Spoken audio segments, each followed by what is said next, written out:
కేవలం 65 సెంటీమీటర్లే వర్షం పడింది. ఇంకా వచ్చే ఆగస్టులో వచ్చే సెప్టెంబర్లో కూడా ఇది మళ్ళీ దాటి 100, 140 అయ్యేలాగా లేదు. ఇలాగే ఉంటుందని పెద్దలు చెప్తా ఉన్నారు. సో ఇలాగే ఉన్నప్పుడు ఇప్పుడు నేను కొన్ని అంచనాలు తీసుకున్నాను మీ మండల అగ్రికల్చర్ ఆఫీసర్ గారి దగ్గర. మొత్తం జయన తిరుమలాపురంలో ఉన్నది దాదాపు 3000 ఎకరాలు మనం సాగు చేస్తూ ఉన్నాం. ఆ 3000 ఎకరాలలో దాదాపు 700 ఎకరాల వరకు కేవలం వర్షం మీద ఆధారపడిన రైతులు మాత్రమే ఉన్నారు. అనుసరించి మనం పంట వేసుకోవాలి.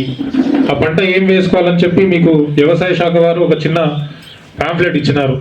మీకు ఇందాక పెద్దలు చిన్నారెడ్డి గారు కూడా చెప్పినారు. దీంట్లో కందులు, మినుములు మరియు వేరుశనగ. మన జిల్లాకి వేరుశనగ మీద చాలా మంచి పేరుంది.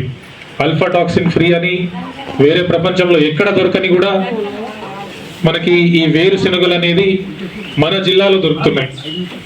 సో ఈ వేరుశనగలు కూడా మనకి ఎర్లీ రబీ సీజన్ అంటే వచ్చే ఆగస్టులో కూడా మనం కనుక వేసుకుంటే మనకు చాలా మంచి దిగుబడి వచ్చి దానికి ఎంఎస్పి కూడా ఉంది. మనం అన్ని కూడా ప్రభుత్వం నుంచి సహకారం ఇస్తాము. సో దయచేసి ఇంకా ఏమి చెప్పాలి మర్చిపోలేదు.